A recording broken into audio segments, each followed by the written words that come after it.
Yes, good morning विद्यार्थियों। आज हम हमारा जो टॉपिक है मानव भूगोल के बारे में पढ़ रहे थे हम बीए फर्स्ट ईयर में। ठीक है, बीए फर्स्ट ईयर के जो हमारा पेपर है सेकंड पेपर मानव भूगोल, उसमें हम पढ़ रहे थे विश्व की जनजातियों के बारे में पढ़ रहे थे। पहले हमने जो जनजाति देखी थी उसका नाम था पिग्मी। ठीक है, पिग्मी के बारे में मैंने आपको बताया था। और आज मैं जो बताने जा रहा हूँ वो एस्किमो जनजाति के बारे में बता रहा हूँ। और एस्किमो के बारे में आप कुछ उसके बारे में जानते भी हो। ठीक है, और उसको मैं शुरू कर दिया है, अब आपको मैं बता रहा हूँ। ठीक है, तो सबसे पहले बात करते हैं एस्किमो जनजाति। दूसरे नंबर पे बता रहा हूँ मैं आज एस्किमो। इसकी जनजाति को हम क्या कहते हैं, जो ये कहाँ पर पाए जाते हैं, ये सबसे ज्यादा जो पाए जाते हैं वो टुंड्रा प्रदेश में पाए जाते हैं। कहाँ पाए जाते हैं? टुंड्रा प्रदेश में पाए जाते हैं। इनको जो निवास क्षेत्र है वो कनाडा के उत्तरी तट पर, कनाडा के उत्तरी तट पर। आपने विश्व का मानचित्र देखा होगा, विश्व का इस प्रकार से मानचित्र होता है। यहाँ पर एशिया महाद्वीप होता है, ठीक है, यहाँ पर अफ्रीका महाद्वीप होता है, यहाँ उत्तर दक्षिण अमेरिका, और यहाँ उत्तर, यहाँ पर एक बड़ा सा द्वीप है, उसका क्या नाम है? ग्रीनलैंड। ग्रीनलैंड द्वीप के पर जो निवास करने वाला कनाडा के ऊपर जो भाग होता है उसको, ये जो ग्रीनलैंड है इसी पर यहाँ पर निवास करते हैं एस्किमो जनजाति के लोग निवास करते हैं। और आपको ये भी पता होगा कि जो उत्तरी ध्रुव होता है वहां पर क्या होता है, सूर्य की किरणें क्या होती है, तिरछी पड़ती है। तिरछी पड़ने से वहां पर क्या होता है, शीत ऋतु, शीत का मौसम ही चलता है, मतलब ठंड का वातावरण रहता है। यहाँ 0 डिग्री पर कभी ज्यादातर यहाँ पर 0 डिग्री तापमान रहता है, 0 डिग्री से नीचे रहता है, ऊपर नहीं रहता है। और केवल 2 महीने ऐसे होते हैं जहां पर यहाँ पर तापमान क्या होता है, 10 डिग्री आता है, 10 डिग्री सेल्सियस यहाँ पर तापमान आता है। और इससे ऊपर कभी भी तापमान यहाँ नहीं आया, सिर्फ 2 महीने। तो यहाँ की जनजाति इस प्रकार से यहाँ निवास करती है। ठीक है, और हम बात करें तो कनाडा के उत्तरी तट पर हडसन की खाड़ी के बैफिन द्वीप के चारों ओर, कौन से? बैफिन द्वीप के चारों ओर, ग्रीनलैंड में तथा सुदूर उत्तरी पूर्वी एशिया के सागर तटीय क्षेत्र में, ठीक है, ये जो भाग है यहाँ पर ये लोग निवास करते हैं। उत्तरी अक्षांश से 60 डिग्री उत्तरी अक्षांश से 70 डिग्री उत्तरी अक्षांश में ये लोग निवास करते हैं। कौन? एस्किमो जनजाति के लोग निवास करते हैं। ठीक है, फिर इनको अलग अलग नामों से भी जाना है। कनाडा के उत्तरी भाग में एस्किमो लोग हैं, जिनको यूरोप में एस्किमो के लोग को लैप्स कहते हैं। क्या कहते हैं? ये जो एस्किमो लोग होते हैं इनको क्या कहते हैं? लैप्स कहते हैं। ठीक है, इसी प्रकार से साइबेरिया के टुंड्रा प्रदेश में रहने वाले लोग को सेमोयेड्स कहते हैं। क्या कहते हैं? सेमोयेड्स, सेमोयेड्स, इस प्रकार से ये नाम होते हैं, सेमोयेड्स है। फिर इसके बाद याकुत और चकती, तुम, ये सब इस प्रकार के यहाँ एस्किमो जनजाति के लोग होते हैं। और ये ज्यादातर क्या होते हैं, शिकार करने, ये आखेटक जनजाति भी कह सकते हैं आप। और ये शिकार में प्रवृत्ति के लोग होते हैं, शिकार ही उनका मेन मकसद होता है और शिकारी करके ये अपना जीवन यापन करते हैं। और आपको इसलिए पता होगा कि ये लोग एक स्लेज नामक गाड़ी चलाते हैं, और स्लेज गाड़ी जो चलाते हैं वो कुत्तों के माध्यम से चलाते हैं। जैसे अपने राजस्थान के भागों में या कहीं भी राजस्थान में बैलगाड़ी चलाते हैं। बैलगाड़ी किसके माध्यम से चलती है? बैल के माध्यम से चलती है। ऊंट गाड़ी ऊंट के माध्यम से चलती है। तो इनकी जो गाड़ी होती है स्लेज, वो रेंडियर नामक के कुत्ते होते हैं, उनके माध्यम से ये चलाते हैं। ठीक है, उनके माध्यम से चलाते हैं। जैसे बैल में आपको देखा होगा बैलगाड़ी, इसी प्रकार से रेंडियर ये कुत्ते ये गाड़ी चलाते हैं। ठीक है, इनका जो निवास क्षेत्र मैं आपको बता दिया था मैंने, कनाडा के उत्तरी के हडसन की खाड़ी में ये लोग निवास करते हैं। और इनके जो ये ध्रुवीय प्रदेश के अद्भुत निवासियों का सभ्य विश्व एस्किमो के नाम से जाना जाता है। किसके नाम से जाना जाता है? विश्व के एस्किमो के नाम से जाना जाता है। और अमेरिकी इंडियन द्वारा इनको क्या कहता है, इंडियन की भाषा में इसको एस्किमो का जो मतलब होता है उसका मतलब होता है, एस्किमो का मतलब यहाँ पर बताया गया कच्चा मांस खाने वाला। किसको? एस्किमो का मतलब क्या होता है? तो कच्चा मांस खाने वाला। ठीक है, और ये इनका एक ही ज्यादातर ये क्या करते हैं, मैंने आपको बताया था शुरू में ही, ये लोग ज्यादातर अपना जो खान पान है वो शिकार के माध्यम से ही प्राप्त करते हैं, क्योंकि वहां पर ऐसी सब्जियां वगैरह कोई उत्पादन होती नहीं है।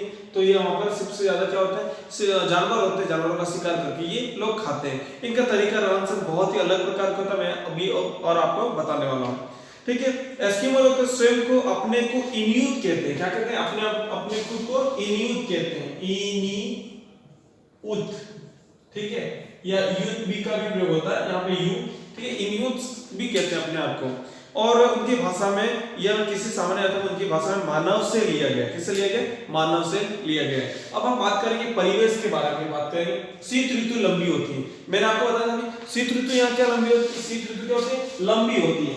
ठीक है। कम से कम यहाँ पर शीत ऋतु जो होती है वो कम से कम 10 महीने, एक वर्ष में 12 महीने होते हैं, तो यहाँ 10 वर्षों तक क्या होती है, शीत ऋतु होती है। सिर्फ 2 महीने ऐसे होते हैं, 10 महीने यहाँ पर शीत होती है, एकदम बर्फ से ढकी रहती है, और 2 महीने ऐसे होते हैं 10 डिग्री से तापमान के आसपास आता है। बाकी हमेशा यहाँ पर तापमान 0 डिग्री नीचे रहता है। और यहाँ पर सूर्य की किरणें तिरछी पड़ती हैं, कभी-कभी सूर्य की किरणें वहां पर नजर भी नहीं आती, ऐसी भी स्थिति होती है। और इस वजह से यहाँ पे क्या होता है, तापमान बहुत ही नीचे होता है। और इनका जो परिवेश है उसी के अनुसार से ये क्या करते हैं, वे कपड़े वगैरह अपने पहनते हैं। और यहाँ पे वनस्पति कहीं भी नजर नहीं आती है, सिर्फ और सिर्फ सफेद सफेद बर्फ ही नजर आती है।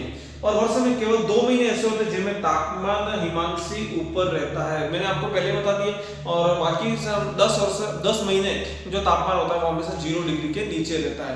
और इतनी ठिठुरन वाली ठंड होती है, लेकिन ये इनका शरीर की बनावट उनके आधार पे ये लोग वहां पे रहते हैं आराम से, तो कोई दिक्कत ज्यादा नहीं होती है। अब बात करते हैं आर्थिक जीवन।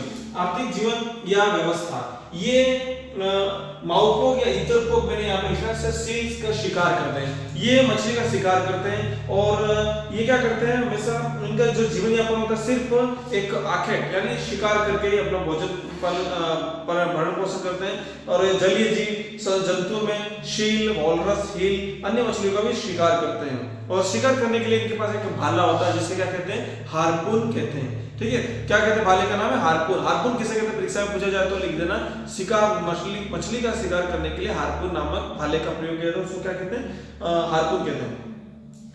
और ये क्या करते हैं, चर्बी से जो शिकार करते हैं इन जानवरों को क्या करते हैं, फिर प्रकाश उनको चमड़े को जलाते हैं तो उससे उजाला करते हैं। ऐसा नहीं वहाँ पे लाइटों की व्यवस्था, ऐसा कुछ नहीं है। तो ये क्या करते हैं, चमड़े को जलाते हैं तो वहां से प्रकाश करते हैं वो लोग, और इनकी चमड़ी को जो चर्बी होती है उसको जलाते हैं। ठीक है, और इसी से वो चर्बी से भी तेल प्राप्त करते हैं, और तेल का भी वो लोग उपयोग करते हैं। और ये मैंने आपको बताया एस्किमो, माउपोक और इतोपुक की जो इनकी पद्धति प्रणाली है उसके माध्यम से ये क्या करते हैं, मछली का शिकार करते हैं, शील मछली का क्या करते हैं, शिकार करते हैं। ठीक है, और ये एकदम कैसे होते हैं, ये सदैव जूझते रहते हैं, मतलब आप किसी भी काम को मतलब उस काम को डट कर लेते हैं पूरा, उनका शरीर इसी पे होता है। ये हंसमुख होते हैं और एकदम प्रसन्नचित, मतलब इनके चेहरे पे कभी उदासी जैसी भावना नहीं रहती है। और ये बड़ी विशेषता ये है कि ये सत्यवादी होते हैं, ईमानदार होते हैं। ठीक है, ये उनकी एक विशेषता है। ठीक है, दूसरी बात, इनके बच्चे सरल और सहज, निष्कपट और मधुर होती है। और इनके बच्चों की जो रहन सहन एकदम व्यवहारिक होता है इनका, मतलब ऐसा नहीं कि झगड़ालू पद्धति, ये हिंसा विंसा की बात वहां नहीं चलती है एस्किमो में। ठीक है, ये तो समझदार है इसका मतलब।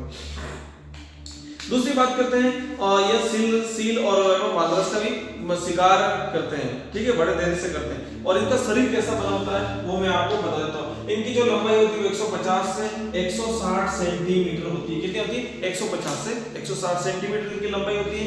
और इनका जो चेहरा होता है वो सपाट होता है और चौड़ा होता है।